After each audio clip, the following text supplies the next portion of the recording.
Bismillahirrahmanirrahim. Assalamualaikum warahmatullahi wabarakatuh. Alhamdulillah, bertemu kembali di pertemuan ketiga, materi yang kedua. Kali ini kita membahas materi yang kedua tentang dinamika perkembangan studi Islam untuk mata kuliah pengantar studi Islam. Bagaimana sih sejarah awal studi Islam itu? Setelah pekan lalu kita membahas konsep atau definisi dari pengantar studi Islam, maka yang kedua ini kita membahas sejarahnya. Nah, sejarah awal studi Islam itu mulanya adalah langsung teori dan praktek. Ya, teori dan praktek. Teorinya itu disampaikan oleh Rasulullah melalui khutbah, dialog, eh, bentuk-bentuk forum diskusi di masjid ya. Karena pusat perkembangan awal keislaman itu adalah berpusat di masjid tempat ibadah ya. Jadi awal-awal sejarah awal Islam dulu itu masjid tidak hanya difungsikan hanya untuk sholat beribadah saja, tapi di situ untuk rapat, untuk untuk strategi politik, untuk ibadah juga dan lain sebagainya. Itu. Jadi karena eh, awal sejarah studi Islam itu kan ya namanya Islam baru hadir ya, baru datang, yang dibawa oleh Rasulullah. Jadi belum ada SOP, belum ada kurikulum yang tersistematis. Jadi belum belum diatur secara rapi dan terstruktur lah gitu. Jadi teorinya seperti ini langsung dipraktekkan oleh Rasulullah dan diikuti oleh para sahabatnya. Nah, era ini ditandai dengan kesuksesan para sahabat Nabi dalam memahami. Karena apa ya? Langsung eh, teorinya didapatkan langsung dari sumber awal Rasulullah, dipraktekkan oleh Rasulullah, diikuti oleh para sahabat, ya, kemudian salah langsung ditegur, langsung dibetulkan oleh Rasulullah, maka era ini ditandai dengan kesuksesan. Nah, dibuktikan dengan para sahabat yang terkenal ya, yang masyhur dengan eh, apa keunggulan masing-masing, mulai dari Abu Bakar, Umar, Utsman dan Ali. Tuh. Jadi mengembangkan dan menyebarkan ajaran Islam sangat monumental di sejarah awal ini. Itu namanya ya namanya awal ya. Mengawal itu mudah, tapi mempertahankannya yang sulit gitu kan, ada peribahasa seperti itu. Kemudian bagaimana tadi sejarah awal studi Islam, kemudian bagaimana studi Islam di barat setelahnya. Nah, studi Islam di barat ini pendekatannya dengan filologis, mempelajari naskah atau manuskrip. Karena awal Islam turun itu kan tidak boleh Al-Qur'an dibukukan kan. Takut tercampur antara hadis dan Al-Qur'an. Itu nanti ada pembahasannya di Ulumul Quran mata kuliahnya tentang kodifikasi Al-Qur'an, pembukuan Al-Qur'an. Juga di Ulumul Hadis tentang kodifikasi hadis, pembukuan hadis gitu ya. Nah, ini jadi mempelajari dari naskah atau manuskrip, termasuklah dari sumber utamanya Al-Qur'an. Itu di barat. Ya. Kemudian studi Islam dengan pendekatan ilmiah atau sains. Dan ketiga, studi Islam dengan pendekatan fenomena interpretatif atau pendapat. Misalnya hasil ijtihad. Nah, pendapat ulama, imam mazhab misalnya. Tuh. Nah, contohnya seperti apa? Contohnya misal saja satu sajalah. Menurut sains ini ya, bahwasanya lebih baik manusia itu jika minum atau makan dengan duduk, tidak berdiri atau sambil jalan. Nah, ini dicontohkan oleh Rasulullah sebagaimana dalam hadisnya. Hadis riwayat Muslim, Imam Muslim, janganlah sekali-sekali salah seorang dari kalian minum sambil berdiri. Barang siapa lupa hendaklah dia memuntahkannya.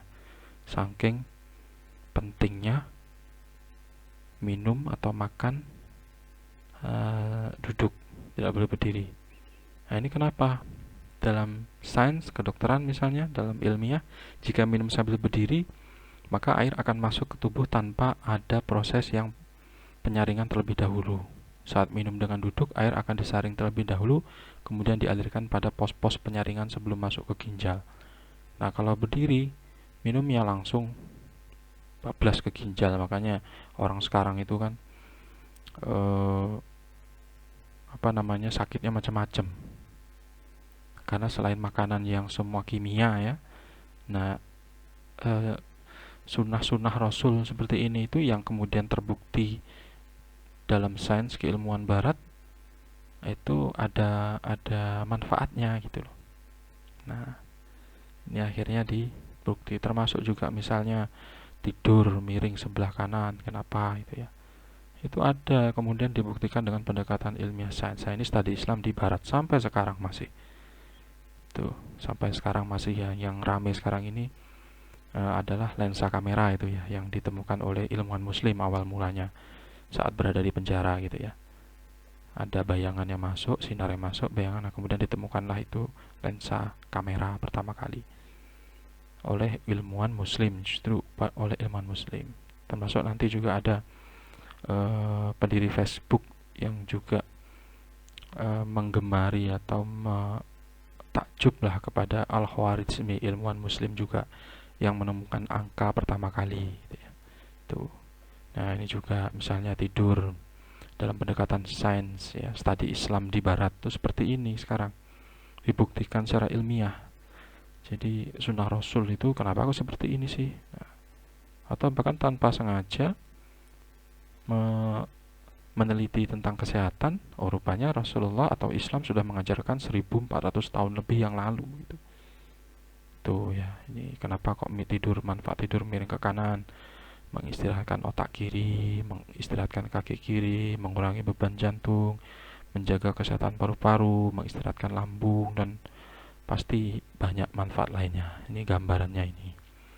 Gambarannya, jika tidur miring ke kanan itu kan lambung itu bekerja dengan maksimal. Jika miring ke kiri tidak maksimal ya kan. Tuh. Kemudian itu tadi studi Islam di Barat dengan pendekatan sains. Gimana studi Islam di Timur? Nah, Islam sebagai doktrin dikaji dalam Fakultas Usuluddin, dipelajari secara teori dengan metode hafalan, dengan metode bayan, penjelasan gitu ya. Nah, itu dipelajari secara teoritis, dan menurut Islam yang juga lahirnya dari Timur juga ya harus dipraktekkan gitu ya. Karena itu suri tauladan dari Rasulullah. Tuh. Islam sebagai sejarah dikaji pada Fakultas Humaniora. Jadi kajian studi Islam di Timur itu sampai sekarang masih berupa kajian mendalam terus gitu ya, sesuai dengan keilmuan yang semakin mengalami kemajuan seperti saat ini. Di Barat justru dibuktikan dengan ilmiah gitu ya. Di Timur juga bukan berarti tidak dibuktikan, dibuktikan juga, tapi lebih semangatnya atas dasar awalnya ketidakyakinan, kemudian dibuktikan dengan ilmiah, masuk akal, kemudian menjadi keyakinan. Dan yang terakhir kemudian bagaimana studi Islam di Indonesia? Jika sebelum Indonesia merdeka itu cenderung ke arah timur kita itu ya, seperti Kiai Haji Hashim Asy'ari, Kiai Ahmad Dahlan, Quraisy Shihab, yang itu yang dulu yang sebelum merdeka ya. Nah, yang sekarang pun Quraisy Shihab, kemudian apalagi ya, ya banyak lah ya yang lulusan Timur Tengah Al-Azhar itu sebelum merdeka itu banyak. Kemudian pasca merdeka itu ke arah barat ya, Nurholis Majid, almarhum Malik Fajar, siapa lagi kan banyak yang studinya di barat. Nah, akan tetapi ada dua organisasi yang menyeimbangi dari kedua rujukan studi Islam di Indonesia Barat dan Timur itu, yaitu apa? Yaitu Muhammadiyah dan NU. Tuh, sebelum Indonesia lahir, dua ormas Islam itu sudah lahir. Itulah yang menyeimbanginya, yaitu pendapat para tokoh, baik tokoh cendekiawan, tokoh politik, semuanya mengamini itu, menyetujui itu ya. Studi Islam nasional yaitu yang sering disebut dengan studi Islam yang dikembangkan oleh kalangan internal Islam. Studi Islam non-tradisional atau difahami sebagai studi Islam yang dikembangkan oleh kalangan intelektual non-muslim. Termasuklah tidak di Indonesia saja, seperti di dunia misalnya, banyak itu. Nah, ini contohnya kan. Mark Zuckerberg, penemu Facebook. Saya heran ada orang-orang yang terlalu mengidolakan saya, padahal saya sangat mengidolakan ilmuwan muslim Al-Khwarizmi. Karena tanpa algoritma dan aljabar, maka jangan pernah bermimpi ada Facebook, WhatsApp, Line, games, bahkan komputer. Ini kan Bapak Aljabar ini ya, penemu algoritma, ilmuwan muslim Al-Khwarizmi. Bahkan non-muslim sekalipun ini ya, memahami sejarah ini, menelusuri ya. Rupanya ilmuwan muslim kan itu. Tuh. Jadi peradaban Islam pada masa keemasan dulu ya memang betul. Tuh ya, materi kita yang kedua ini tentang dinamika perkembangan studi Islam.